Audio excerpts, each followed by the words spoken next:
Hello, everyone, and welcome to tonight's bedtime story. Whether you're settling in to relax, preparing to drift into sleep, or simply seeking a calm moment in a quiet evening, I'm grateful to be here with you. Take a slow, gentle breath, feel your shoulders soften, your thoughts quiet down, and the day gradually fade away. I am Theodore Roosevelt. You may know me from photographs, sharp eyes behind round glasses, a brisk walk, a posture filled with determination. You may have heard stories of my loud speeches, my bold decisions, or the unending energy that people often associate with me. But tonight, I offer you another version of myself.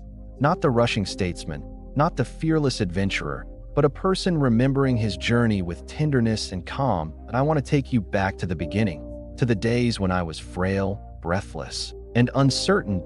My earliest memories are filled with the sound of my own labored breathing, echoing softly through quiet nights, perhaps not unlike the night you're experiencing now. I often lay awake imagining forests I'd never seen, mountains I longed to climb, and wild creatures I wished to observe.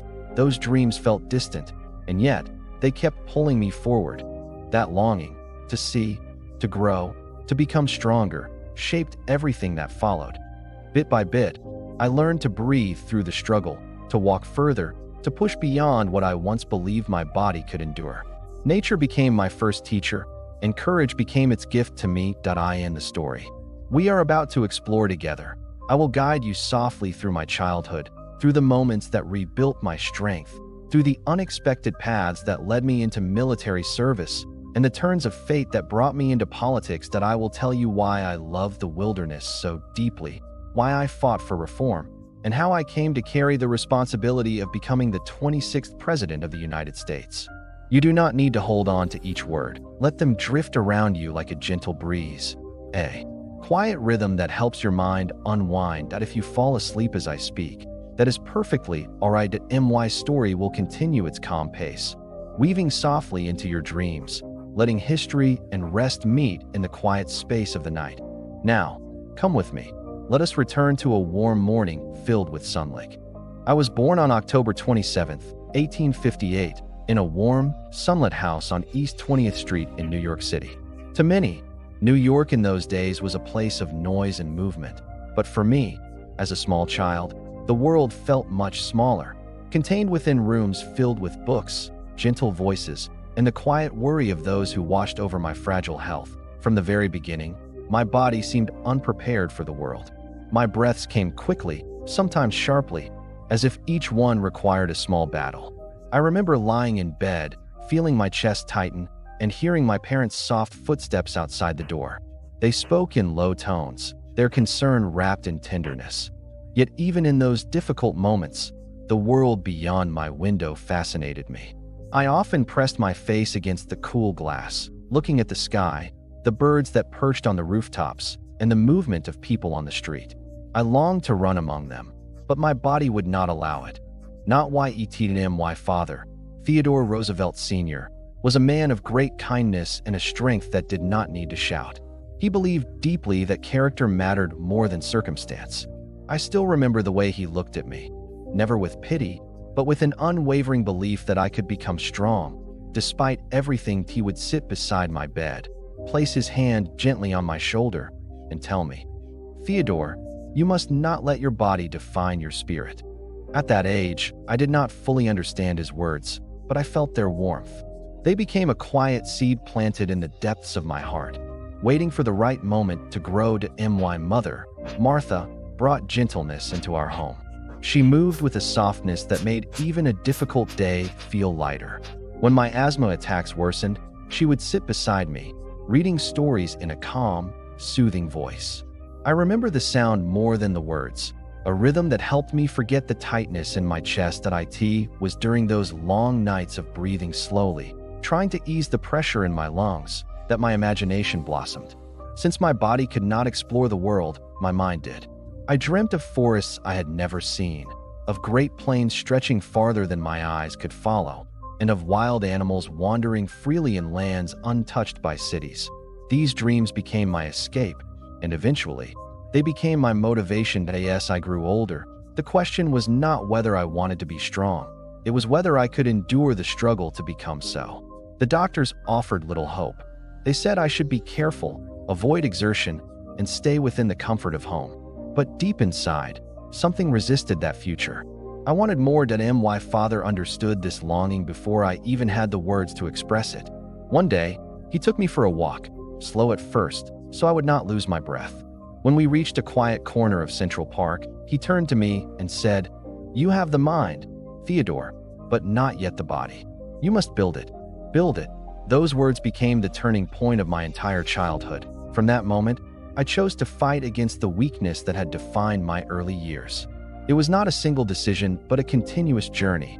One breath, one step, one day at a time. The struggle was real, painful, and often discouraging. But each effort, no matter how small, carried me forward. Looking back now, I realize how fragile I was, yet how determined I became. My early years were not defined by sickness alone, but by the quiet fire that began to grow inside me. A fire that would later shape everything I did, the choices I made, and the life I eventually lived. This was the beginning of my story. A frail child with a restless mind, longing for strength, dreaming of a larger world, and slowly learning that courage often grows in the places where weakness once lived. As my childhood continued, my world remained small, yet it grew in ways that were quiet but profound. While other children ran through the streets and climbed trees with the easy confidence of youth, I spent many hours inside, surrounded by shelves stacked with books. To me, those books were not simply objects. They were windows, each one offering a glimpse into a place my body could not yet reach. I remember sitting near the large window of our family's library, sunlight streaming through the glass and warming the wooden floor beneath my feet. My breath was often shallow, and sometimes I would pause in my reading to steady myself. But once the discomfort passed, I would dive back into the pages before me. I read about explorers crossing deserts, naturalists studying animals, and adventurers navigating forests that seemed almost magical to my young imagination. Books became my companions. They did not judge my weakness or the sound of my strained breathing. Instead, they invited me into their worlds with gentle patience. I could spend hours reading about birds alone. Their colors, their flight, their habitats. I wanted to know everything. I often imagined myself following them, climbing cliffs, wading through marshes, searching the sky with eager eyes. My fascination with animals soon grew into something deeper, a need to understand how they lived, how they moved, and how they survived. I began to observe even the smallest creatures around our home. Ants marching in perfect lines, squirrels carrying food with impressive determination. Even spiders fascinated me with the delicate precision of their webs. My parents noticed my curiosity, and instead of discouraging it, they helped it flourish. My father would bring home books about nature, and my mother would gently guide me when I grew tired. Their encouragement was not loud or boastful. It was quiet, steady, and full of love. One year, my interest in birds took a surprising turn. I wanted more than pictures and descriptions. I wanted to see them closely, to observe their feathers, their wings, their movement. And so, with the limited breath I had, I began collecting specimens. At first, it was simply a child's curiosity, but soon it became a serious hobby, one that would shape my life in unexpected ways. When I found a small bird outside, perhaps one that had fallen or could no longer fly, I felt a mixture of sadness and fascination. I wanted to preserve it, to study it, to hold on to its beauty. My father did not scold me.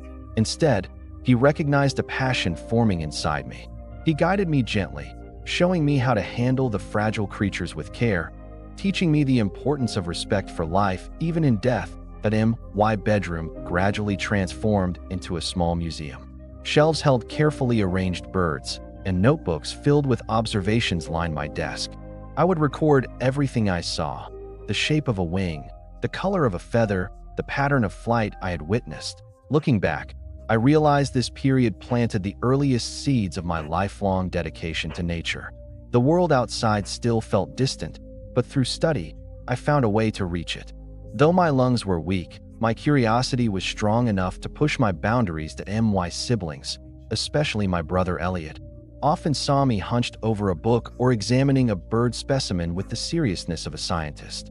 But they supported me in their own way, inviting me into games when I was strong enough to join and helping me when I grew tired. In my quiet study of the natural world, I began learning something important about myself.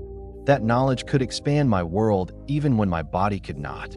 Every discovery, every small detail about an animal or bird, felt like a step toward the strength I hoped to one day possess. And slowly, very slowly, the more I learned, the more I wanted to explore.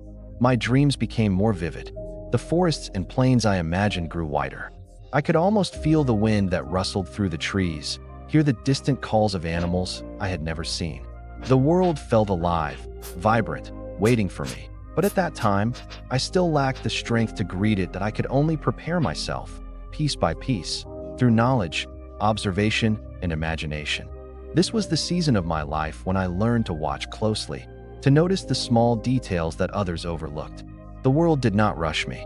It waited patiently, just as I learned to wait, quietly building the foundation of curiosity and determination that would shape who I would become. As the years of my childhood unfolded, I found that my world, though limited in movement, was vast in emotion and thought.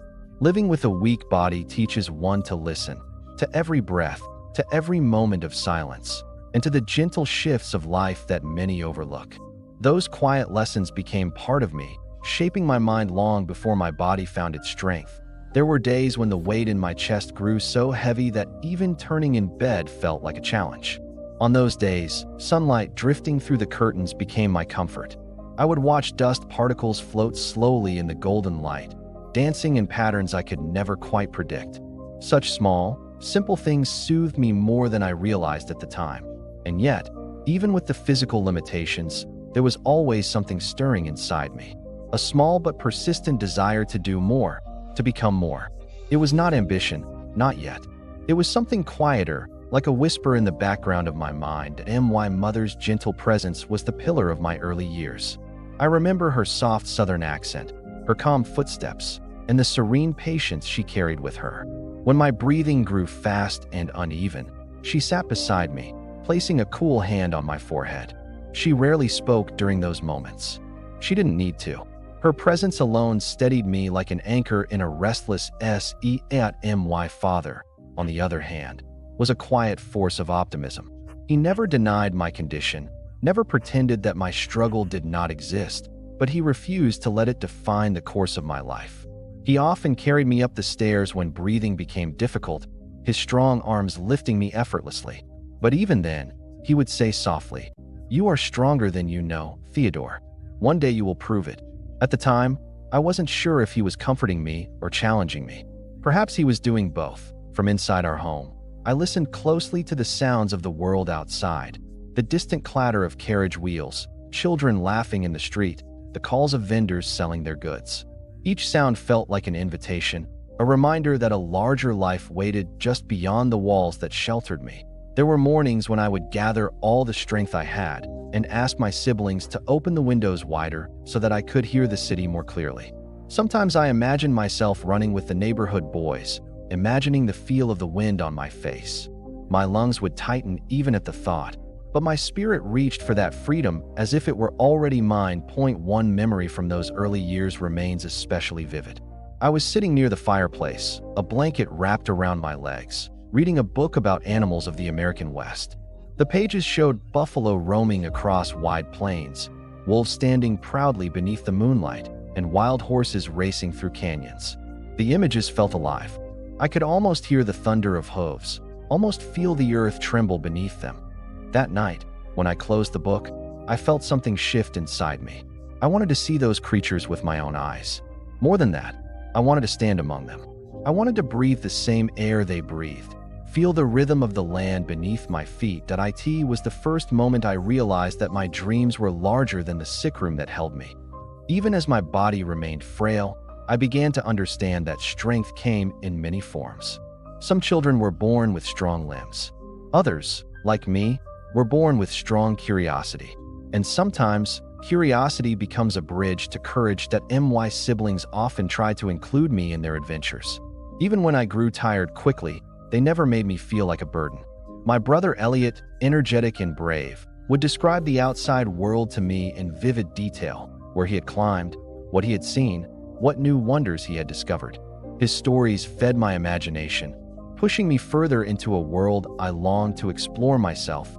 As I approached the later years of childhood, I began to feel an internal shift, a quiet stirring that suggested the life ahead would be different from the one I was living. I didn't yet know how I would change. I didn't know when my body would begin to catch up with my spirit, but I sensed that the struggles of my early years were preparing me for something greater. Perhaps that is why I remember those quiet days so clearly. They taught me patience.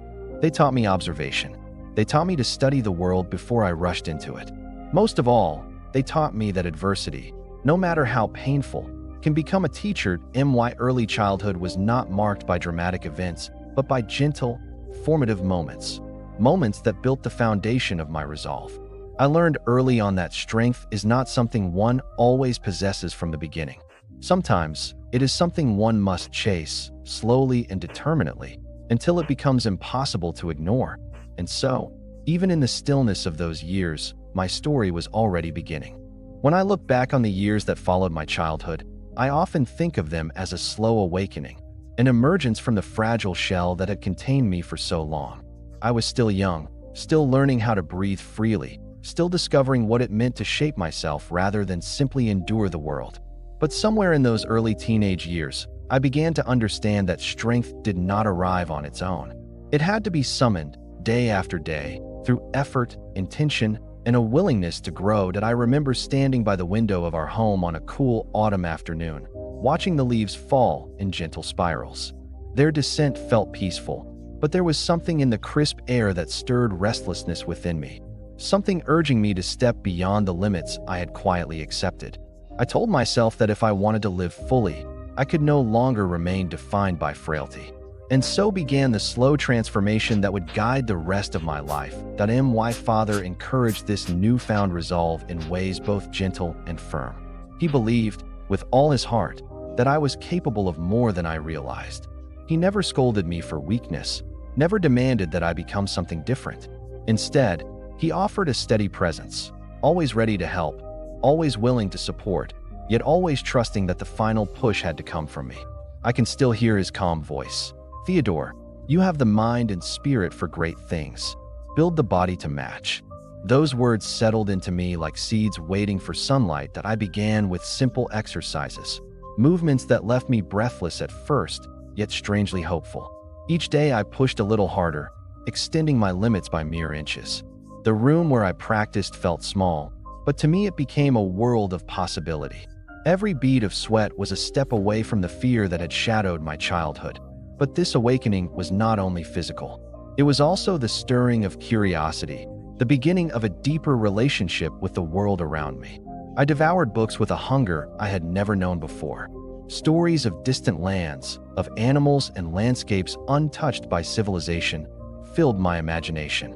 I became fascinated with the natural world, its quiet rhythms, its hidden beauty, and its unspoken strength. Nature felt like a vast teacher, whispering lessons that shaped my spirit as much as my growing muscles shaped my body. There were evenings when I would sit by the oil lamp, its warm glow casting soft shadows across the room, and lose myself in thought. I wondered what kind of life I might one day lead. I wondered whether I could become someone my father would be proud of, someone capable of contributing something meaningful to the world. These reflections were gentle, never rushed, like waves rolling toward the shore with patient certainty. As the months passed, my confidence grew, not quickly, not dramatically, but quietly, like dawn spreading across a sleeping landscape. I found myself walking with a steadier stride, speaking with a little more assurance, and facing each day with a sense of purpose I had never felt before. This was the beginning of my transformation, the period when I started to understand that resilience was not granted by circumstance, but cultivated by choice. And though I did not yet know what challenges awaited me in the years ahead, I felt ready to grow, ready to strive, and ready to step into a world that had once felt too wide, too distant, too overwhelming. And so, with that quiet awakening in my heart, I moved forward into the next chapter of my life. The quiet discipline that shaped me as my determination solidified, the days of quiet discipline began. They were not dramatic days, not filled with great turns of fortune or thrilling events, but they were the foundation upon which my entire life would eventually rest. In these long, deliberate hours, I learned the value of steady effort, the kind that is too gentle to notice at first, yet powerful enough to reshape one's entire being. That I would wake early, often before the sun had fully risen, when the world was still wrapped in a soft hush. The air felt cool against my skin, and for a brief moment, I enjoyed the calm before the work began. My exercises were simple, but to me they felt monumental. Each movement carried the weight of my hopes, each breath the promise of a stronger tomorrow. There were moments when I faltered, when my chest tightened or my limbs trembled with exhaustion.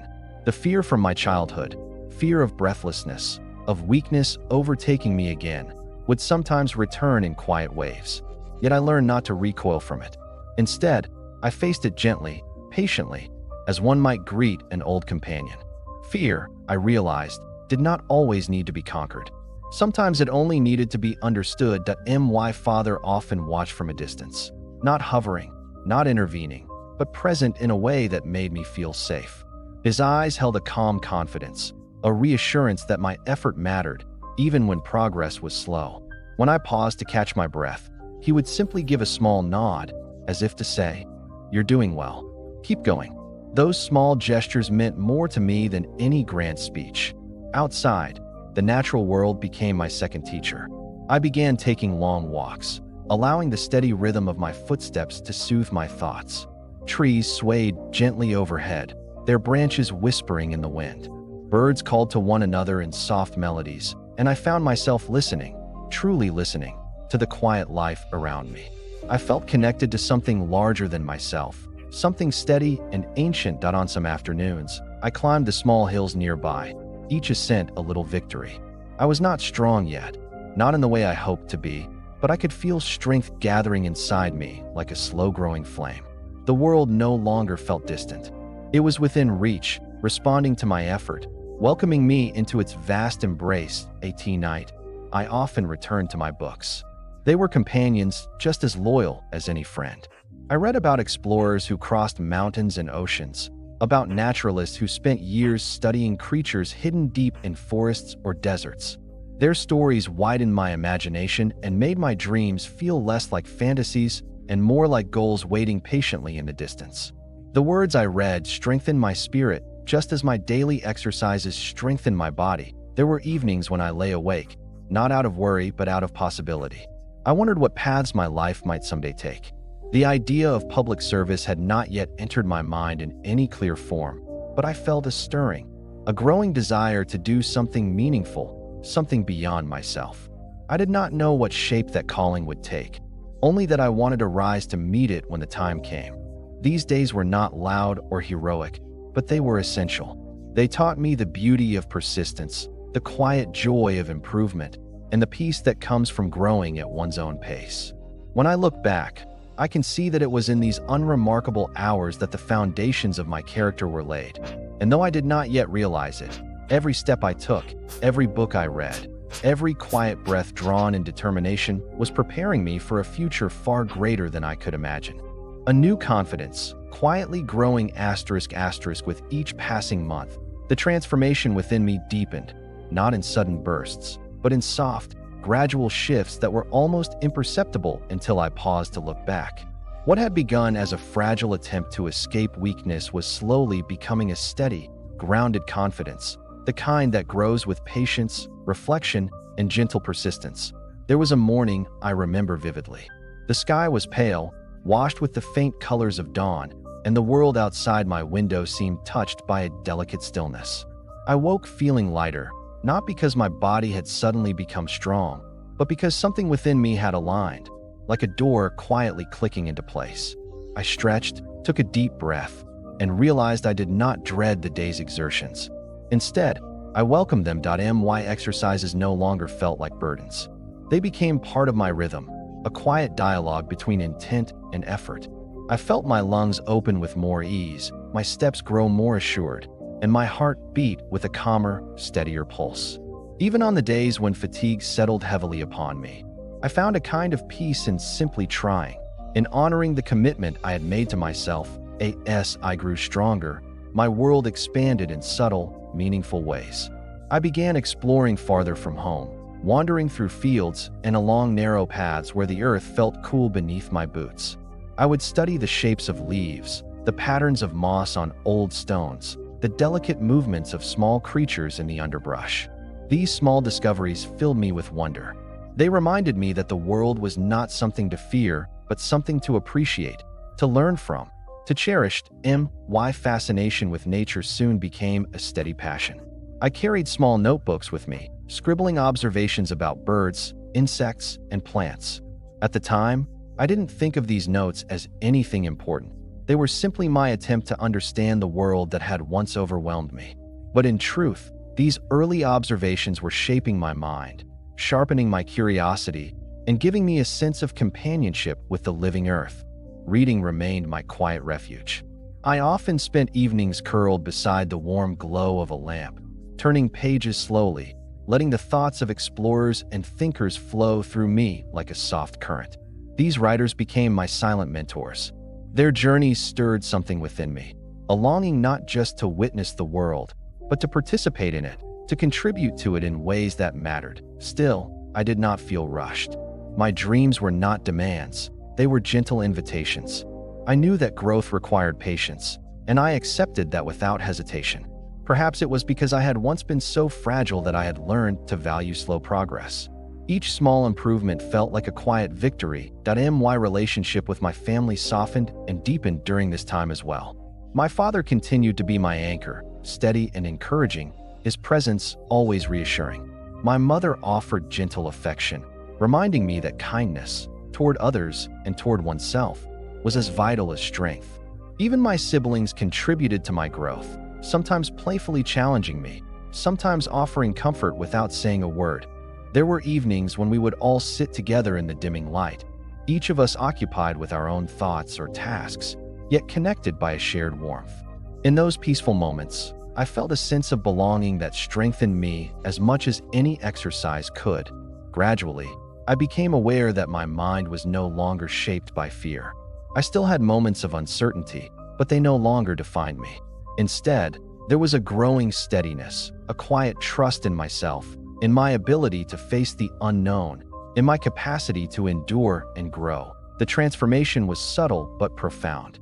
I had not yet become the person I would one day be. Not the traveler, not the reformer, not the leader, but the roots of that future self had begun to take hold deep within me. What once felt impossible now seemed quietly, gently within reach. And so, with a newfound confidence, soft yet unwavering, I stepped forward into the next stage of my life, unaware of just how far this path would eventually lead me. As I moved from childhood into my teenage years, I felt a stirring within me that I had never known before. It was the first sense of responsibility, not only for myself, but for those around me. Though my body had grown stronger, it was the mind and spirit that now demanded attention, that pushed me toward action, toward engagement with the world outside my room and my home.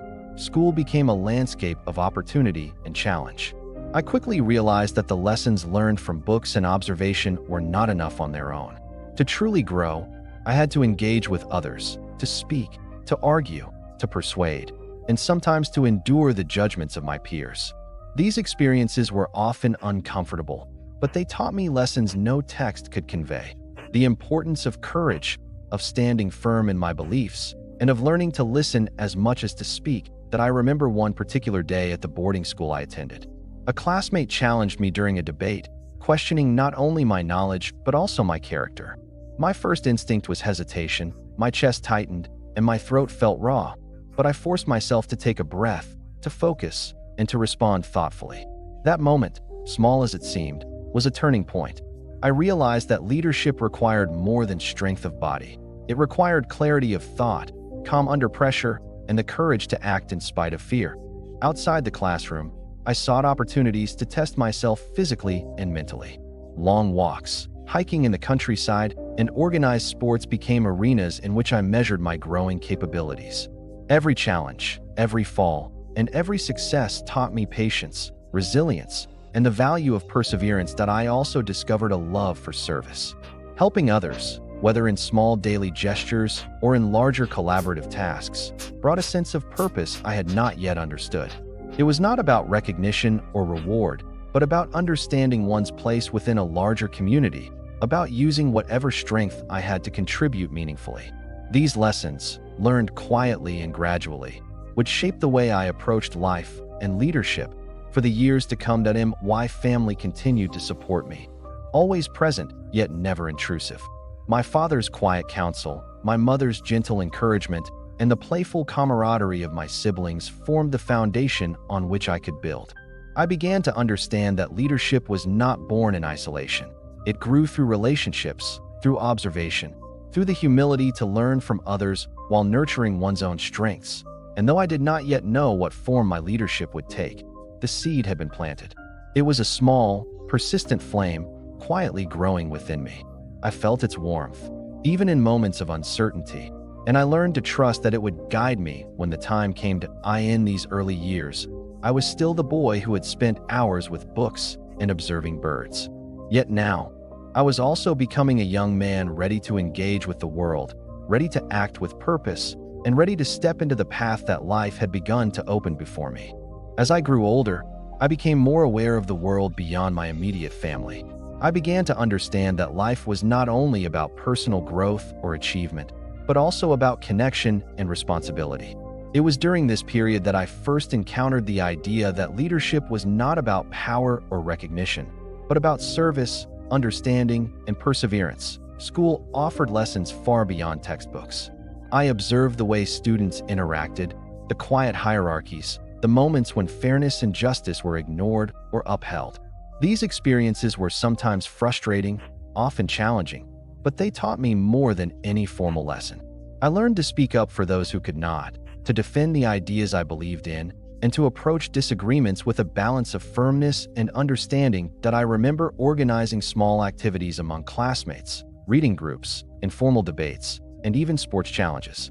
At first, these were simple attempts to engage, but gradually, I realized that guiding others required patience and empathy.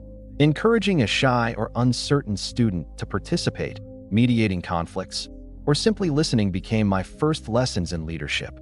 I began to see that influence comes not from authority alone, but from trust, respect, and consistency.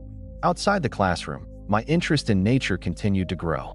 I often explored nearby fields, observing wildlife, and recording my findings in notebooks. Every bird, every insect, every plant became a teacher. The patience required to observe them mirrored the patience I needed with people. The world seemed to follow rules that were subtle yet unyielding, and by learning to understand them, I developed a quiet confidence in my own judgment. There were moments of failure, of course. Tasks I undertook sometimes ended poorly, disagreements escalated, and I felt my limitations keenly. But each setback offered lessons. I learned resilience, the importance of reflection, and the value of humility. I began to understand that mistakes were not indicators of weakness. They were opportunities for growth. My family remained my anchor. My father continued to guide me with quiet encouragement. My mother offered warmth and wisdom, and my siblings challenged and supported me in equal measure.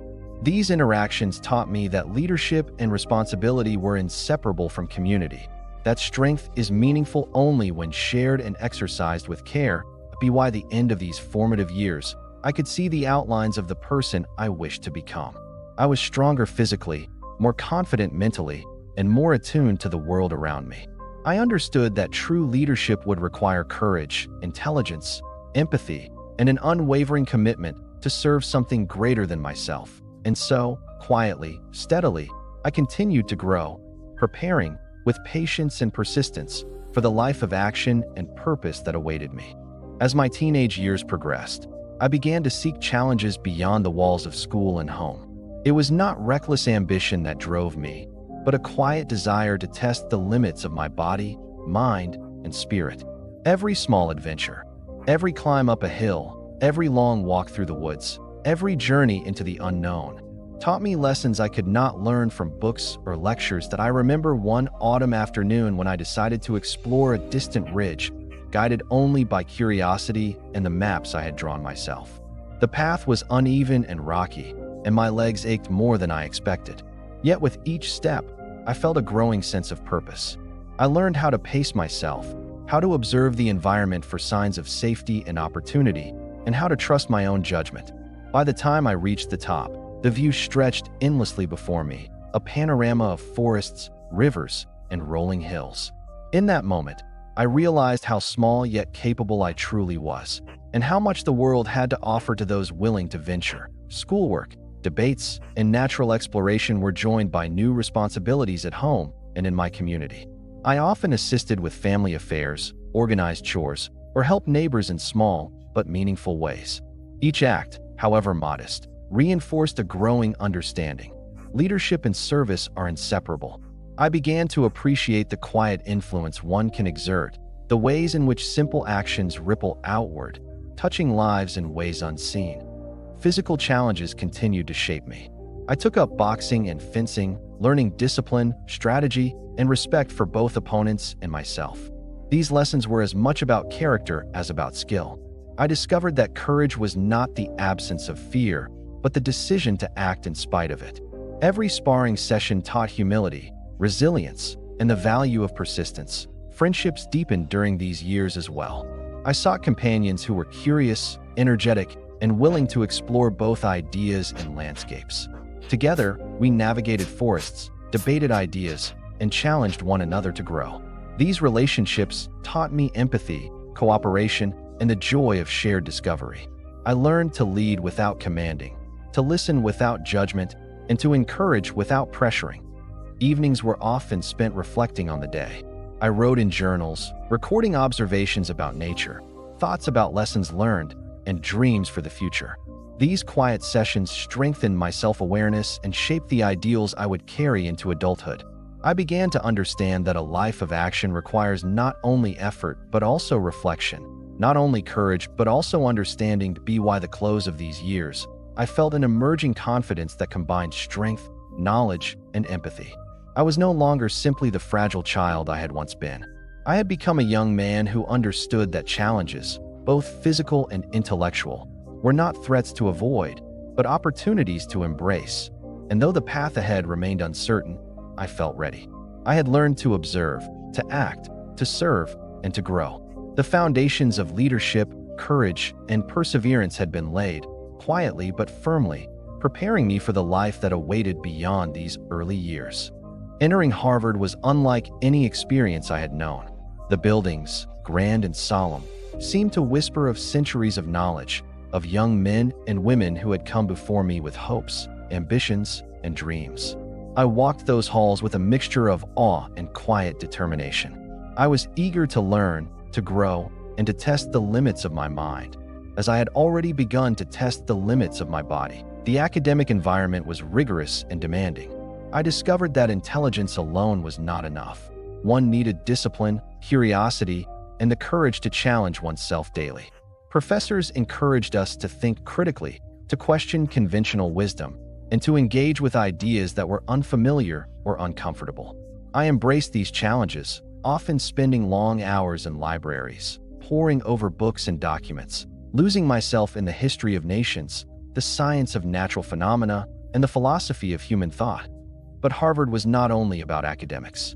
It was also a place where I learned to navigate relationships, to understand the complexities of friendship, loyalty, and collaboration. I found companions who were as passionate about learning and adventure as I was. Together, we debated, explored, and sometimes disagreed, but always with respect and curiosity. These friendships were lessons in diplomacy, empathy, and leadership, and they would stay with me for the rest of my life. Physical activity remained central to my life. I joined athletic clubs, participated in rowing and fencing, and continued my outdoor explorations whenever time allowed. Each exertion reinforced a sense of balance between mind and body, a harmony that became essential to my approach to life. I learned that a sound mind requires a sound body, and that strength in one without the other is incomplete. During my time at Harvard, I also began to develop a sense of purpose beyond personal growth. I became increasingly aware of social issues, the disparities I saw among people, and the responsibilities that came with education and opportunity. I understood that my abilities were not solely for self-interest, but could be used to influence, improve, and lead in meaningful ways. Evenings often found me in quiet reflection. Walking the campus paths as dusk settled, I considered the lessons of the day, the books I had read, and the experiences I had shared with friends. I wrote in journals, documenting my thoughts, ambitions, and emerging ideals. These reflections strengthened my character and helped me define the man I aspired to become. Someone who combined intellect, courage, empathy, and action. By the time I neared the end of my undergraduate years, I felt a profound transformation within me. I was no longer simply a curious, physically energetic boy. I had grown into a young man with purpose, discipline, and the beginnings of a vision for how I might serve society. Harvard had not only taught me facts and theories, it had awakened within me a responsibility to use knowledge, strength, and leadership to make a difference in the world. And as I prepared to leave those storied halls, I carried with me not only an education, but also a sense of mission, quietly but firmly guiding the choices I would make in the years to come. After leaving Harvard, I felt a mixture of excitement and nervousness as I considered my next steps. The world of public service was vast and complex, and I understood that each decision, each word spoken, could carry weight beyond my immediate comprehension. Yet, deep within me, there was a quiet determination, a desire to serve, to act, and to contribute to the betterment of society that I began by observing the workings of local government.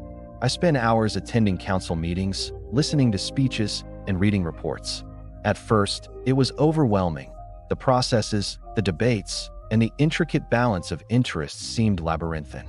But slowly, I began to understand the rhythm of governance, the way policies were crafted, and the subtle influence of public opinion.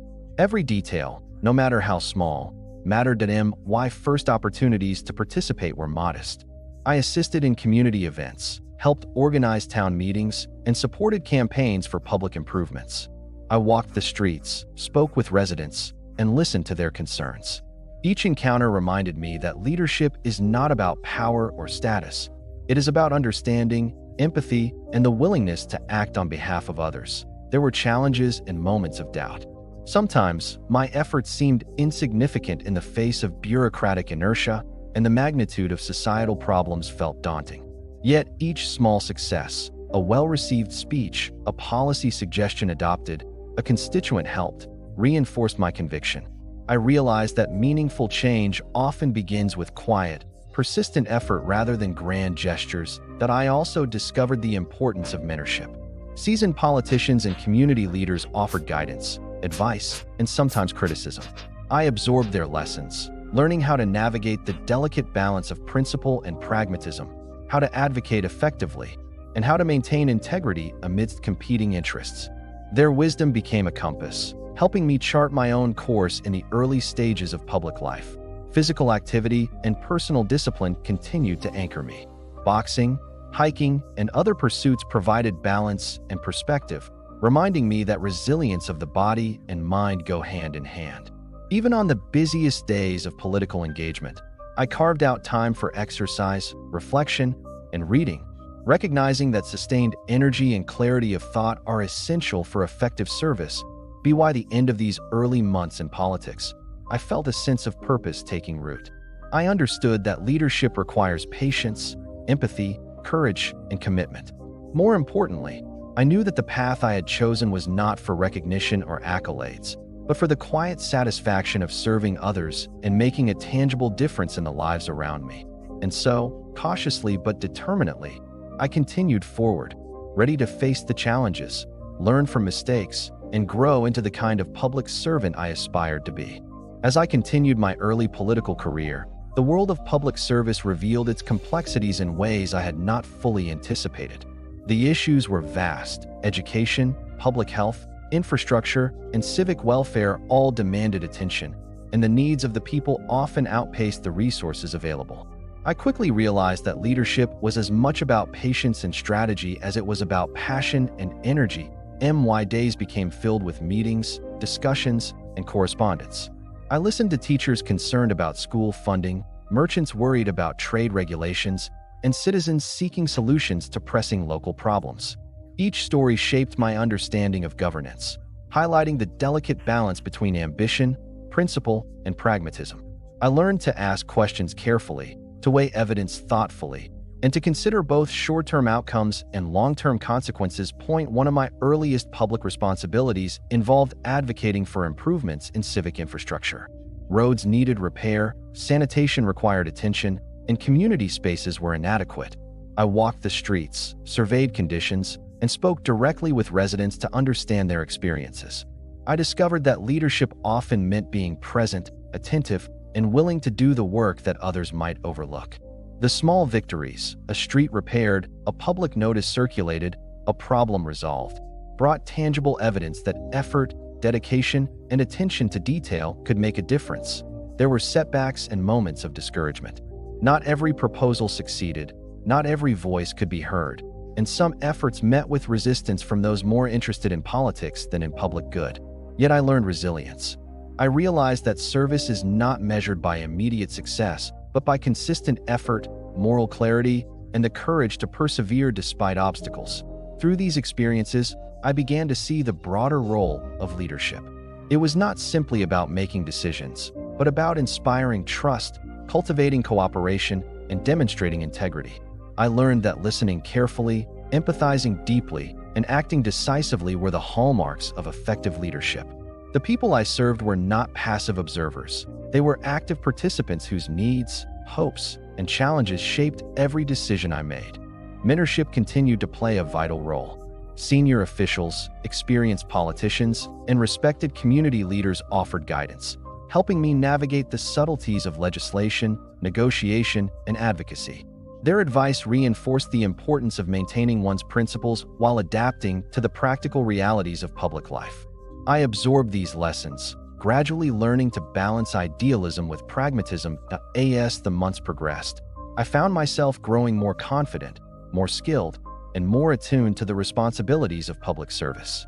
I understood that the path of leadership is neither easy nor guaranteed, but it is deeply rewarding when pursued with sincerity, diligence, and a genuine desire to serve. By the close of this stage in my career, I felt a sense of accomplishment and clarity.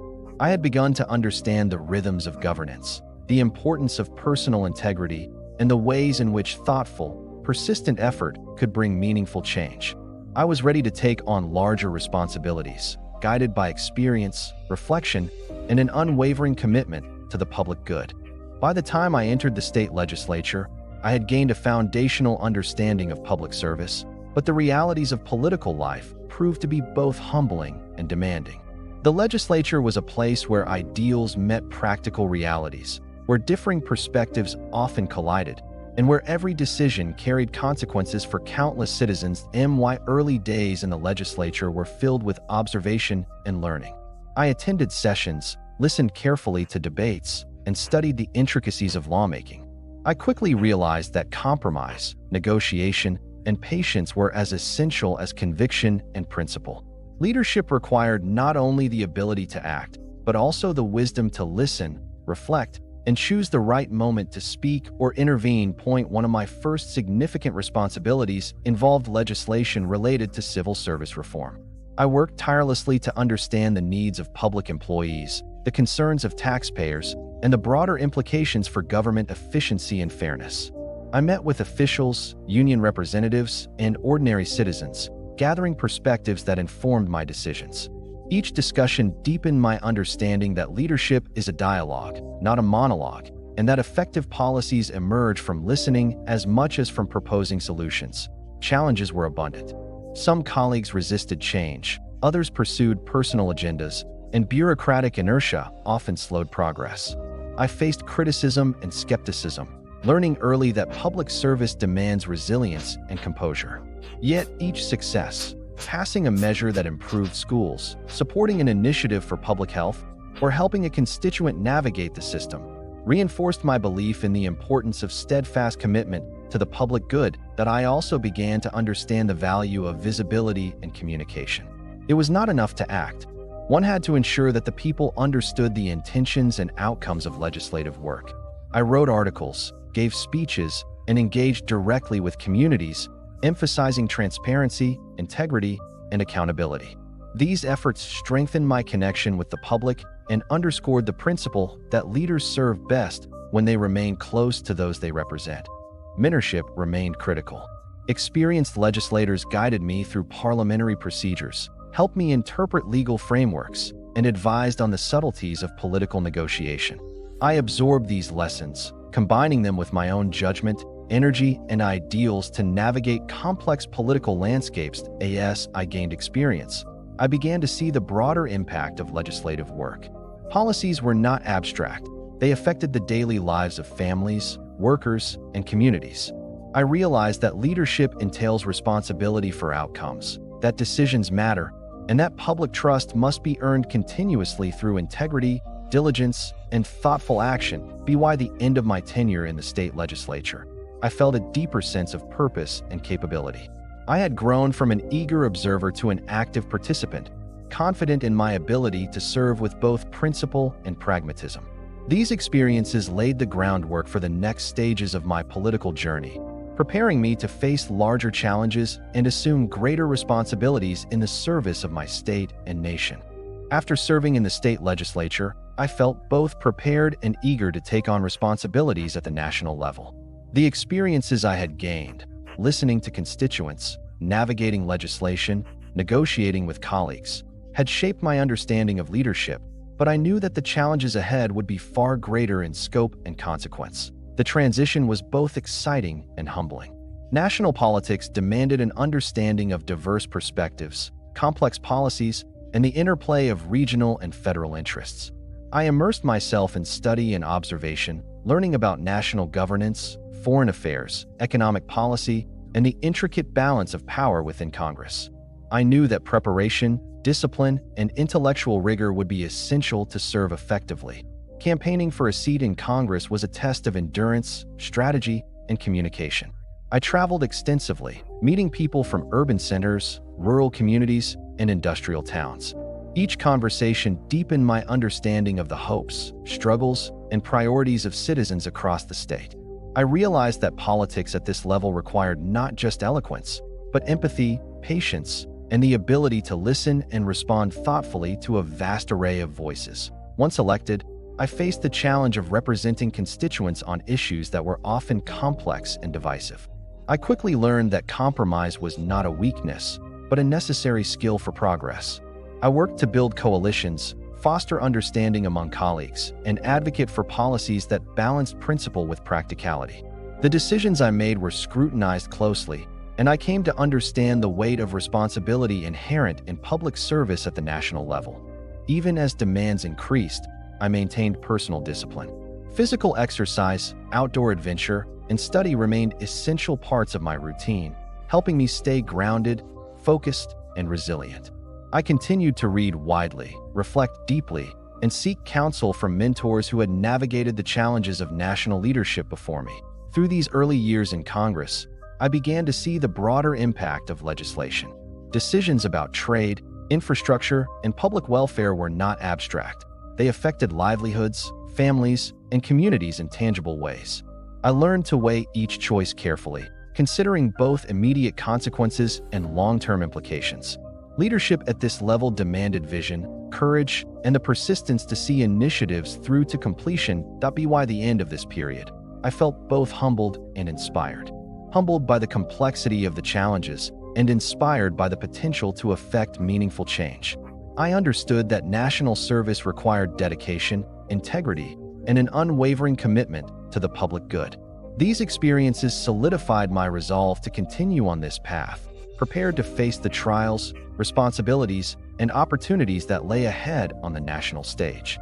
The announcement that I would be considered as a candidate for the vice presidency brought with it a mixture of excitement, anticipation, and a deep sense of responsibility. I understood that this role was not merely ceremonial. It demanded readiness, insight, and the ability to act decisively if called upon. I also recognized that the campaign itself would test every aspect of my character, endurance, and ability to connect with people across the nation. The campaign trail was unlike anything I had experienced before.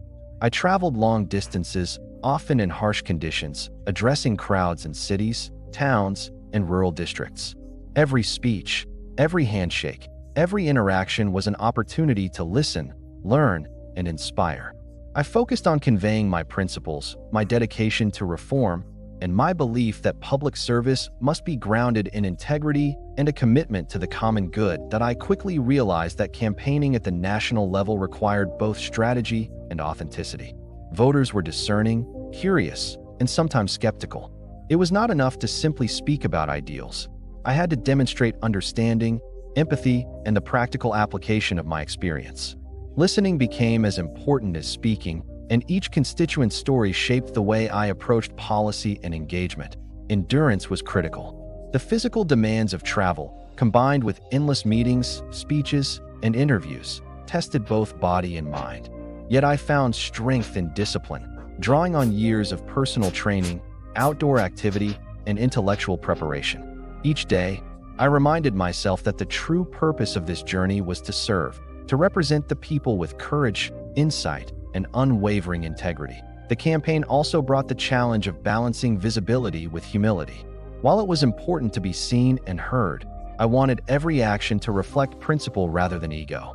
I sought to inspire confidence, not admiration, to demonstrate competence, not grandeur. These choices shaped the tone of my campaign and the relationships I built with colleagues, constituents, and the broader public. Through speeches, debates, and countless personal encounters, I grew increasingly aware of the weight of the office I aspired to. The vice presidency demanded readiness, judgment, and moral clarity. It required understanding the needs of the nation, anticipating crises, and acting decisively when necessary. I embraced these responsibilities with both humility and determination, knowing that the people's trust is both fragile and sacred. As the campaign drew to its conclusion, I reflected on the journey that had brought me to this point. From my earliest days in public service, through the state legislature and Congress, each experience had taught me lessons of perseverance, empathy, and integrity. Now, at the threshold of national leadership, I felt prepared to serve, to act not for personal glory, but for the enduring good of the nation and its people. The moment I was confirmed as the vice presidential candidate, a new sense of responsibility settled upon me. The office demanded constant awareness, careful preparation, and a thorough understanding of the machinery of government. I knew that, although the vice presidency might often appear secondary to the presidency, the role carried a weight of potential influence and an obligation to be ready at all times. That I began by studying the executive branch in greater depth. I reviewed the duties of the presidency, examined the processes of federal departments, and sought to understand the relationships between Congress, the president, and the judiciary. I observed how legislation was implemented, how federal agencies functioned, and how decisions at the national level impacted millions of citizens. I wanted to be fully prepared should circumstances call for immediate leadership. That I also devoted significant time to meeting political allies, mentors, and experienced statesmen. Their guidance offered invaluable insights into the subtleties of national leadership, how to balance principle with pragmatism, how to navigate competing interests, and how to communicate effectively with both colleagues and the public. Each conversation reinforced the idea that leadership is as much about listening and learning as it is about decision-making. Public engagement remained central to my preparation. I continued to travel extensively, speaking with constituents and civic organizations, visiting communities affected by economic or social challenges, and listening to the concerns of ordinary Americans. These experiences reminded me that leadership is rooted in connection, empathy, and a sincere commitment to serve. Every conversation, every handshake, every story contributed to the understanding necessary for effective national service. Physical and mental discipline became even more critical. I maintained rigorous routines of exercise, outdoor activity, and study. Boxing, hiking, and horseback riding not only strengthened my body, but also sharpened my focus, resilience, and determination. I realized that the demands of high office required sustained energy and clarity of thought, and that preparation was as much about personal strength as it was about political acumen. Even in these preparatory months, I observed the nuances of the political environment. Campaign strategies, public opinion, and legislative priorities all influenced the dynamics of leadership. I studied them carefully, learning to anticipate challenges, build coalitions, and act decisively when opportunity or crisis arose. I understood that readiness is not simply a matter of knowledge, but also of judgment, patience, and moral clarity. By the end of this period, I felt increasingly confident in my ability to serve. I had absorbed lessons from experience, mentorship, and observation, and I understood the responsibilities and opportunities of the vice presidency more fully. I knew that the journey ahead would be demanding, yet I felt equipped to face the challenges with courage, insight, and unwavering dedication to the public good. Assuming the office of the vice presidency was both a moment of pride and a period of intense observation. Although the role was sometimes seen as ceremonial, I quickly discovered that it provided unique insight into the workings of the executive branch, Congress, and the nation at large. Every day presented lessons in leadership, diplomacy, and the exercise of judgment that I spent much of my time studying the president's agenda, understanding legislative priorities, and observing how policy decisions were debated and implemented. I attended meetings with cabinet members, listened to discussions on national security, economic policy, and domestic reform, and sought to anticipate how these decisions would impact the American people. I realized that preparation, attention to detail, and careful reflection were essential to serve effectively, even when my role was more observational than executive. Public engagement remained a cornerstone of my service. I traveled extensively, attending events, speaking to citizens, and visiting communities affected by social, economic, and environmental challenges. These experiences reminded me that leadership is not just about office or title, but about connection, empathy, and genuine concern for the welfare of the people. Each story, each encounter, reinforced the principle that public service is rooted in trust, understanding, and responsiveness. That I also began to understand the subtleties of political relationships. Building alliances, navigating differing opinions, and managing both public perception and private counsel were delicate tasks. I observed experienced leaders balancing principle with pragmatism, learning that effective leadership requires not only knowledge and vision, but also patience, tact, and adaptability. Physical and mental discipline continued to support my work. I maintained rigorous routines of exercise, outdoor activities, and study. Boxing, horseback riding, and hiking kept my body strong, while reading, reflection, and discussion sharpened my mind. I recognized that the demands of high office required sustained focus, resilience, and energy, and that maintaining personal balance was essential to serve with clarity and effectiveness. As weeks and months passed, I grew increasingly aware of the scope and weight of the vice presidency. Though the office could sometimes feel secondary, I understood that readiness, insight, and the capacity to act decisively could influence national outcomes. I embraced my responsibilities with humility, patience, and an unwavering commitment to integrity. By the end of this period, I felt more confident and prepared. I had gained an intricate understanding of national governance, the interplay of political forces, and the importance of maintaining personal discipline and moral clarity. I knew that the path ahead would require courage, vision, and a steadfast commitment to public service. But I also knew that the lessons of these early days would guide me in every decision and action to come. Serving as vice president, I quickly realized that much of the work required subtlety, observation, and patience. While the office often appeared secondary, it provided a vantage point from which to understand the nation's complex political landscape. I took careful note of legislative debates, executive decisions, and the interactions between political leaders, all of which revealed the intricate web of influence and responsibility in governance. That I made it a point to meet frequently with cabinet members, senior advisors, and political colleagues, listening attentively and asking questions. These encounters offered lessons in diplomacy, negotiation, and the delicate balance between principle and pragmatism. I observed how decisions were made behind closed doors, how priorities were set, and how crises were managed with both urgency and foresight. Public engagement remained central to my understanding of leadership. I visited communities affected by economic hardship, social inequality, and environmental challenges. Each interaction reinforced the idea that leadership is rooted in empathy, active listening, and a commitment to tangible results. The stories and concerns of ordinary citizens provided perspective that no document or briefing could replicate. That I also took the opportunity to refine my own leadership philosophy. I reflected on the principles that had guided me thus far: integrity, diligence, courage, and a commitment to the public good, and considered how to apply them effectively at a national level. I understood that the vice presidency, though sometimes constrained, offered opportunities to influence policy, build coalitions, and prepare for greater responsibilities should circumstances require it. The position demanded constant vigilance and adaptability. Political dynamics shifted rapidly, public opinion fluctuated, and national and international events could transform the priorities of government overnight. I learned to anticipate challenges, communicate effectively with colleagues and constituents, and remain prepared for decisive action at any moment.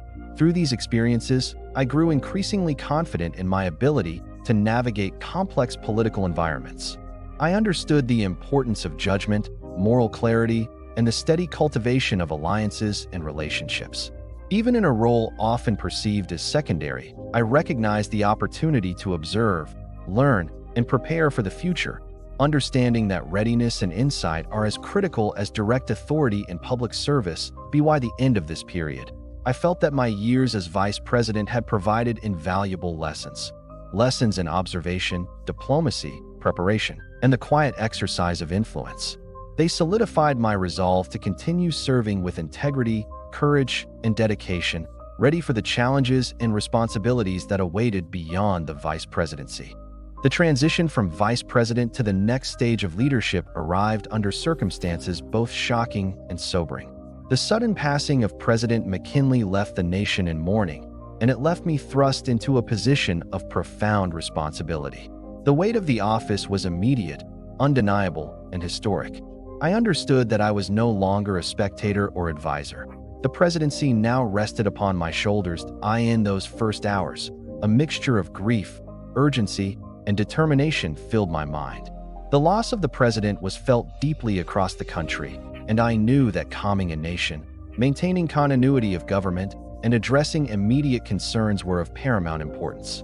I reminded myself that leadership is often defined not by comfort, but by how one responds in moments of crisis. That I moved quickly to familiarize myself with the workings of the executive branch from a position of authority. Cabinet members, military advisors, and senior officials briefed me on pressing matters of national security, foreign relations, and domestic policy. Each briefing underscored the magnitude of the responsibility now entrusted to me. I realized that my preparation as vice president, observation, discipline, study, and engagement with the nation had equipped me for this moment. But I also knew that nothing could fully prepare one for the reality of presidential authority. Public expectation weighed heavily. The citizens of the United States looked to the presidency not just for leadership, but for reassurance, stability, and courage. I resolved that I would approach every decision with careful judgment, moral clarity, and unwavering dedication to the public good. Each action, each statement, and each choice carried consequences that would ripple across the country. Even as I absorbed the enormity of the office, I reflected on the lessons learned throughout my life. My early years of hardship, my education, my public service in New York, and my time in Congress and as vice president had all contributed to my understanding of duty, resilience, and the importance of principle. These experiences provided both guidance and fortitude as I prepared to step into the presidency fully. I also recognized the human element of leadership. I needed to communicate with empathy, listen attentively to advisors and citizens alike, and inspire confidence not through rhetoric alone, but through deliberate, principled action. Leadership required not only decisiveness, but the ability to unify, to comfort, and to set a tone of integrity that others could follow. As the days passed, I began to take a more active role in addressing immediate national concerns, economic stability, foreign relations, and administrative continuity. Every decision reinforced the realization that leadership is a balance of thought, courage, and moral responsibility. The unexpected nature of this transition had tested me profoundly, but it also offered the opportunity to serve at the highest level with purpose, dedication, and a vision for the nation's future. Stepping into the presidency brought with it a profound sense of duty and urgency. The nation looked to me for reassurance, stability, and decisive action. I understood that the office was not a platform for personal ambition, but a vessel to serve the people, uphold the Constitution, and guide the country through challenging times. Each day demanded attention, judgment, and a careful balance between immediate action and long-term vision. One of my first priorities was to assess the administration's ongoing initiatives. I reviewed legislation, executive directives, and pending policy matters to determine which required immediate attention and which could be approached with deliberation. I met with cabinet members and senior advisors, listening carefully, asking pointed questions, and seeking clarity on matters of national importance. Every decision carried weight, and the impact on citizens was always at the forefront of my considerations. Foreign affairs were an area that required both vigilance and diplomacy. I examined treaties, international agreements, and ongoing negotiations, aware that the global stage could influence domestic stability. I recognized that the United States was growing in stature and responsibility, and that our actions abroad would reflect upon our values, integrity, and national interests. Maintaining balance, demonstrating strength, and building trust were essential in every interaction with foreign powers. Domestically, I focused on reform, efficiency, and the welfare of the people. I sought to improve the functioning of government agencies, ensure fair treatment of citizens, and implement policies that would enhance economic opportunity and social well-being. I engaged directly with communities, listening to their concerns and observing firsthand the challenges faced by ordinary Americans. These experiences informed my decisions and reinforced my belief that leadership is rooted in service, empathy, and practical results. Public perception and communication were critical. I realized that transparency, consistency, and clear messaging could build trust, foster cooperation, and guide national sentiment. I took care to articulate my principles, intentions, and actions, ensuring that citizens understood not just what decisions were made, but why they were necessary. Leadership requires both action and explanation, and the ability to connect with the public is as vital as policy execution. Throughout these early months, I relied heavily on the lessons learned as vice president: observation, preparation, discipline, and engagement with the nation. Those experiences provided both perspective and confidence. I understood that every action, no matter how small, could set precedent, influence public perception, and shape the trajectory of the country. My resolve was to lead with integrity, decisiveness, and unwavering dedication to the public good. The early months of my presidency were filled with both opportunity and challenge. The nation looked to me not just to maintain continuity, but to demonstrate vision, courage, and a willingness to act decisively. I understood that leadership required both the capacity to address immediate concerns and the foresight to guide long-term progress. One of the first pressing challenges was addressing the nation's economic concerns. I studied financial policies, examined the functioning of federal agencies, and evaluated the effects of prior legislation on both industry and labor. I sought to implement measures that would foster fairness, promote competition, and protect the welfare of ordinary citizens. I also consulted extensively with business leaders, labor representatives, and economists to gain a full understanding of the practical implications of reform. At the same time, I focused on government efficiency and accountability. I recognized that public trust depended upon transparency, effective management, and the elimination of corruption wherever it existed. I introduced reforms to streamline administrative procedures, improve oversight, and ensure that the machinery of government served the people effectively. It was a delicate balance, ensuring change while maintaining stability, but one I approached with determination and principle. Foreign policy also demanded careful attention. I navigated diplomatic negotiations, observed international developments, and worked to position the United States as a nation of integrity and influence. I sought to maintain peace while projecting strength, understanding that our actions abroad would have long-lasting consequences for national security and international reputation. Every decision in this arena required both prudence and decisiveness. Public engagement remained central to my presidency. I visited cities, towns, and rural communities, listening to the experiences of citizens and observing the impact of government policies firsthand. These interactions reinforced my commitment to practical, responsive governance. Leadership, I believed, must always remain grounded in the needs and realities of the people it serves. Throughout these early reforms, I relied upon the lessons learned during my vice presidency and throughout my public service: observation, preparation, discipline, and the continuous pursuit of understanding. I approached each challenge with moral clarity, strategic vision, and a willingness to act boldly when necessary. The responsibilities were immense, but so too was the opportunity to shape the nation's future positively and enduringly. As my presidency advanced, I recognized the necessity of bold reforms to meet the challenges of a rapidly changing nation. The people entrusted me with authority, and I felt compelled to act decisively on issues that affected their daily lives, the integrity of government, and the nation's future. Leadership, I realized, was not only about responding to crises, but also about shaping a vision and translating it into practical action. That I prioritized measures to promote fairness, transparency, and efficiency within government institutions. Corruption and inefficiency were not merely abstract problems.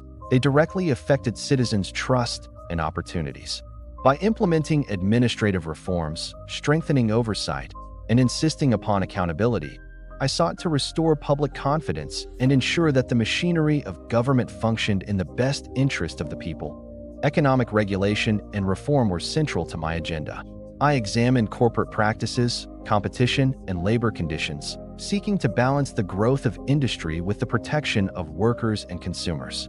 I advocated policies that encouraged responsible enterprise while preventing exploitation, recognizing that a healthy economy requires fairness, opportunity, and ethical business conduct. Foreign policy remained a guiding principle in shaping the United States' position on the global stage. I engaged with international leaders, monitored foreign developments, and acted to assert our influence while maintaining peace. Diplomacy, strength, and moral clarity were essential, as our actions abroad reflected both the nation's power and its principles. Every decision demanded consideration not just of immediate outcomes, but of long-term national interest and the precedent it would set. Public communication and engagement continued to guide my actions. I visited cities, towns, and rural communities, listening attentively to the concerns of citizens. Understanding their needs and perspectives informed the policies I pursued and reinforced my belief that effective leadership must remain connected to the people. Transparency, empathy, and consistent messaging helped foster trust and encouraged cooperation across diverse sectors of society. Through these initiatives, I realized that leadership is a constant balance of vision, principle, and practical implementation. Every reform, every decision, and every engagement with the public or foreign powers offered lessons in responsibility, judgment, and moral courage. The presidency demanded relentless effort, yet it provided an extraordinary opportunity to shape the nation positively, ensuring that progress was both meaningful and enduring. As my presidency progressed, I realized that achieving meaningful change required not only initial action, but also careful consolidation of reforms. Implementing new policies is only the first step. Ensuring they endure, adapt, and produce tangible benefits is where true leadership is tested. I approached each initiative with the mindset of both strategist and steward, balancing vision with pragmatism. That I focused on institutionalizing reform across government agencies, streamlining operations, enforcing accountability, and improving transparency were paramount. I sought to ensure that the mechanisms of government were not only efficient, but also resistant to corruption and undue influence. These measures reinforced public trust and created a foundation for sustainable progress. Economic policies and regulation continued to demand attention.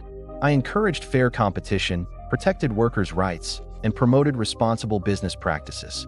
By closely monitoring industrial practices, labor relations, and financial markets, I aimed to prevent abuses, promote opportunity, and strengthen the overall health of the economy. The goal was not simply to legislate, but to create lasting systems that balanced growth with fairness. Foreign policy became a platform to expand America's influence while promoting stability and peace. I engaged in careful diplomacy, monitored international developments, and acted decisively when necessary to protect national interests. I understood that projecting strength and integrity abroad was inseparable from domestic credibility, and that leadership at home and on the world stage were mutually reinforcing. Communication with the public remained central. I addressed the nation directly, traveled widely, and listened intently to citizens' concerns. Understanding the experiences and perspectives of everyday Americans guided the decisions I made and reinforced the principle that leadership is service, not mere authority. Transparent and empathetic engagement fostered trust and encouraged cooperation across communities and institutions. Through these months, I also began to cultivate a broader vision for the presidency. Leadership was not only about reacting to circumstances, but shaping the future. I considered long-term national priorities, the enduring impact of policies, and the moral responsibility inherent in guiding a nation. Every reform, every decision, and every action was approached with careful thought, principle, and a commitment to leave the country stronger, fairer, and more resilient than I had found it. Taking full command of the presidency, I realized that my role was no longer reactive.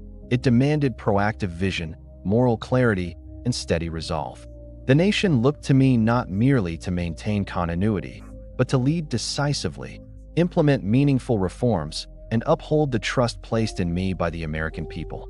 Every decision, every engagement, and every policy carried weight that would echo through the years that I prioritized listening to the people. I traveled extensively, visiting cities, towns, and rural areas, learning firsthand the concerns of citizens. From the struggles of industrial workers to the hopes of farmers, the experiences of ordinary Americans shaped my understanding of fairness, justice, and the practical needs of the nation. These interactions informed the policies I pursued, reminding me constantly that leadership is fundamentally service. Economic reform was central to my presidency. I studied corporate practices, financial institutions, and labor conditions, seeking to balance industrial growth with the protection of workers and consumers. I worked closely with experts, labor leaders, and business representatives to ensure that reforms promoted fairness and opportunity while encouraging responsible enterprise. I believe that a healthy economy must combine innovation, growth, and ethical practices. Government efficiency and accountability were equally crucial. Corruption, inefficiency, and lack of oversight eroded public trust. I implemented measures to streamline procedures, strengthen supervision, and improve transparency. Administrative reforms aimed to ensure that the machinery of government operated effectively, honestly, and in the service of the people. Stability and trust were as important as immediate results. Education, public health, and social welfare received significant attention. I supported initiatives to expand access to schooling, improve literacy, and provide practical training for citizens. Social safety programs and public health initiatives were not just compassionate measures, they were investments in the nation's future. Progress, I believed, required both opportunity and well-being. Foreign policy demanded equal diligence. I engaged with international leaders, monitored global developments, and acted decisively when necessary. The United States was growing in power and influence, and our actions abroad reflected our values and principles. Maintaining peace while asserting national interests required prudence, courage, and moral clarity. Diplomacy, I realized, was inseparable from domestic credibility. Throughout my presidency, I focused on institutionalizing reforms. Implementing change is only the beginning. Lasting success requires consolidation, oversight, and adaptability. I sought to create systems that would endure, ensuring that progress was sustainable and meaningful. Every action, every policy, and every engagement was approached with careful thought, principle, and commitment to the public good. Public communication remained central to my approach. Transparent, empathetic engagement built trust, encouraged cooperation, and allowed citizens to feel a connection to the presidency. Listening to the people, understanding their concerns, and reflecting those insights in policy decisions reinforced my belief that leadership is defined not by power alone, but by service, responsibility, and responsiveness. That by the time my administration had reached full maturity, I had come to understand the presidency as a dynamic blend of vision, principle, and action. It demanded foresight, courage, and relentless dedication. It offered the extraordinary opportunity to shape the nation's trajectory, to leave a lasting legacy, and to ensure that America continued to grow stronger, fairer, and more resilient for generations to come. Entering the later years of my presidency, I focused on consolidating the reforms and initiatives I had championed. Change is not complete the moment policies are enacted. It requires constant supervision, adjustments, and reinforcement to ensure lasting impact. I scrutinized government agencies, financial institutions, and regulatory mechanisms to guarantee that the progress we had achieved was sustainable and effective. One of my primary concerns was economic stability. I monitored industrial growth, labor conditions, and corporate practices, ensuring that businesses operated responsibly while workers were protected. I also examined banking systems, financial markets, and public expenditures, seeking to prevent crises and foster confidence in the economy. Each reform, whether large or small, was aimed at creating balance and fairness for all citizens. Administrative efficiency and accountability remained central. I strengthened oversight, implemented measures to reduce bureaucracy, and encouraged transparency across all levels of government. I believe that a well-functioning government not only facilitated progress, but reinforced public trust. These efforts required patience, diligence, and an unwavering commitment to principle. Education and public welfare continued to occupy my attention. I supported expanded access to schooling, literacy programs, and vocational training, recognizing that knowledge and skill development were essential for both individual and national growth. Public health initiatives, social safety measures, and programs for vulnerable populations were integral to a broader vision of progress, ensuring that opportunity and well-being went hand in hand. Through these years, I learned that leadership is as much about perseverance as it is about bold action. Consolidating reforms, guiding institutions, and maintaining public trust demanded continuous effort and careful judgment. Each day, I reminded myself that the presidency is a role of service, responsibility, and moral accountability, and that the ultimate measure of success is the enduring benefit it brings to the nation and its people. In the later years of my presidency, I recognized that the responsibilities of leadership extended far beyond our borders. The world was complex, rapidly changing, and filled with competing interests. The United States had emerged as a growing power, and with that influence came both opportunity and responsibility. My goal was to guide the nation with prudence, strength, and moral clarity, ensuring that our international actions reflected the values we cherished at home. Diplomacy became a cornerstone of my strategy. I engaged with foreign leaders, negotiated agreements, and monitored global developments to anticipate challenges and opportunities. I understood that effective diplomacy required patience, preparation, and a clear understanding of both our objectives and the perspectives of other nations. Every decision carried consequences not only for the immediate future, but for the nation's long-term reputation and security. Military readiness and national defense were inseparable from diplomacy. While I sought peaceful resolutions whenever possible, I also ensured that our armed forces were prepared to protect our interests. Strength, I believed, must be coupled with moral restraint and clear purpose. A nation that projects power without principle risks undermining its credibility and its long-term influence. Trade and international economics were equally critical. I worked to promote fair trade agreements, encourage responsible investment, and maintain stability in global markets.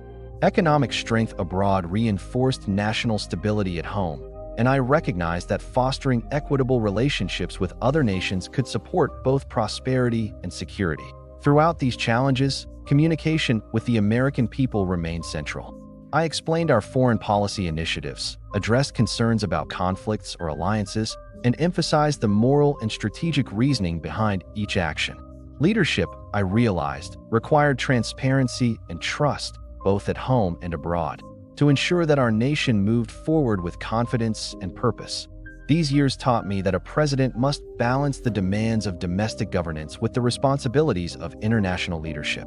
Every engagement, negotiation, and strategic decision required careful judgment, integrity, and the foresight to understand their lasting impact.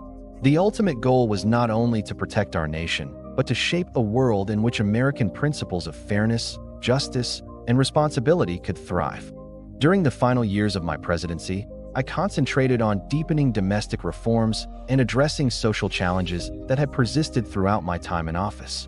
While economic and administrative initiatives provided structure and stability, it was equally important to ensure that the benefits of progress reached every citizen. Leadership required not only policy, but moral responsibility and empathy for the lives affected by those policies. That I prioritized the continued enforcement of labor protections, advocating for fair wages, safe working conditions, and reasonable hours. I recognized that the prosperity of a nation cannot be separated from the welfare of its workforce, and that enduring economic growth relies on the dignity and well-being of every worker. Policies were carefully calibrated to protect rights while encouraging productivity and innovation. Public health and welfare also commanded attention. I supported initiatives to expand access to medical care, improve sanitation, and promote public safety. Programs for vulnerable populations, children, the elderly, and the disadvantaged, were strengthened to ensure that no citizen was left behind. I believe that a healthy society is not only a moral imperative, but also the foundation for sustainable progress. Education continued to be a cornerstone of domestic policy. Schools, vocational training, and literacy programs were expanded to empower citizens with knowledge and skills for an evolving economy. Education, I understood, was not merely an investment in the individual, but in the nation's future. A well-informed, capable populace was essential for the growth, stability, and resilience of the country. Throughout these years, I also emphasized the importance of government transparency and citizen engagement. Public trust is earned, not assumed, and requires constant reinforcement through accountability and open communication. I traveled widely, spoke directly with citizens, and sought to understand their experiences, ensuring that policies were grounded in reality and responsive to actual needs. These final years of my presidency taught me that true leadership extends beyond legislation and executive action. It encompasses service, empathy, foresight, and moral integrity.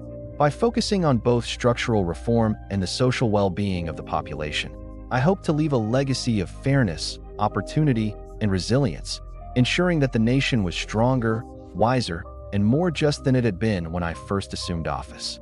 As my presidency drew to its conclusion, I reflected deeply on the responsibilities I had carried, the challenges I had faced, and the progress the nation had achieved under my leadership. The role of president is unlike any other. It demands not only vision and courage, but the humility to listen, the wisdom to judge, and the persistence to act with integrity in the face of immense pressure that I considered the reforms we had implemented, from economic stabilization to labor protections, from administrative efficiency to expanded education and social welfare programs. Each initiative, each policy, and each act of governance was guided by the principle that the nation's strength lies not only in its institutions, but in the well-being, fairness, and opportunity afforded to its people. Foreign affairs had tested our resolve and broadened our horizons. Through diplomacy, careful negotiation, and strategic engagement, the United States had solidified its presence on the global stage. I hope that our actions would inspire respect, foster cooperation, and demonstrate that power is most enduring when tempered by principle and foresight. Perhaps most importantly, I reflected on the essence of leadership itself. Leadership is a blend of service, empathy, and moral responsibility. It requires listening as much as speaking, learning as much as directing, and striving always to place the greater good above personal or political ambition. The true measure of a presidency is found not in titles or accolades, but in the lives improved, the institutions strengthened, and the legacy left for future generations. I prepared to pass the mantle to my successor. I took solace in knowing that the United States had grown stronger, more resilient, and more just during my time in office. My hope was that the reforms, values, and principles I had championed would continue to guide the nation, and that future leaders would build upon these foundations to face new challenges with courage, wisdom, and integrity. Ultimately, the presidency is a journey that demands the best of those who serve. It is an opportunity to shape a nation, impact the lives of millions, and leave a lasting imprint on history. I approached every day with determination, humility, and a steadfast commitment to the people I was honored to serve. As my presidency concluded and I transitioned into the later years of my life, I found myself reflecting on the extraordinary journey I had undertaken. The responsibilities of leadership had shaped my understanding of courage, prudence, empathy, and the enduring demands of public service. Each day in office had been a delicate balance of action and contemplation, decisions and their consequences, the immediate and the long term. That I took pride in the domestic reforms we had implemented. Economic stability, labor protections, educational expansion, and social welfare initiatives were more than policy achievements. They were commitments to the people, designed to enhance opportunity, fairness, and the quality of life for every citizen. I understood that the true measure of success was not in accolades or recognition, but in tangible, lasting improvements in the lives of Americans. That my reflections extended beyond domestic policy to the international stage. The United States had emerged as a stronger, more respected player in global affairs. Through diplomacy, careful negotiation, and strategic engagement, we had projected our values and principles while protecting national interests. I hope that these efforts would serve as examples for future leaders, demonstrating that power must always be guided by morality and foresight. Even in retirement, my sense of duty and engagement with public affairs continued. I offered guidance when needed, supported the ongoing work of reform, and reflected on the challenges the nation would face in the years ahead. Leadership, I realized, does not conclude with the end of a term. It is a lifelong commitment to the well-being of the country and the advancement of its people. Family, friendship, and personal reflection became central to my later years. I treasured time spent with loved ones, reflecting on the personal journey that had accompanied public service. The bonds formed, the lessons learned, and the memories of shared experiences provided balance and perspective, reminding me that the life of a leader is intertwined with the life of a human being, capable of joy, struggle, and growth. That I also pondered the nature of history and legacy. Time provides perspective, revealing the consequences and significance of every action. I hoped that my contributions, strengthening democracy, protecting the vulnerable, expanding opportunity, and guiding the nation with principle, would be remembered as part of a broader story of progress and resilience. History, I understood, is both a judge and a teacher. As I looked back on the arc of my life, from early struggles to the responsibilities of the highest office, I saw a continuous thread of service, perseverance, and commitment to ideals greater than myself. The nation I helped lead had grown stronger, more capable, and more just, and I took solace in knowing that the foundations laid during my tenure would support future generations. Ultimately, the presidency is a unique journey that shapes both the nation and the person who serves. It is an opportunity to leave a lasting imprint on history, to influence the lives of millions, and to ensure that the principles of fairness, justice, and integrity endure. I approached every day, from the first to the last, with humility, courage, and unwavering dedication to the people I was honored to serve.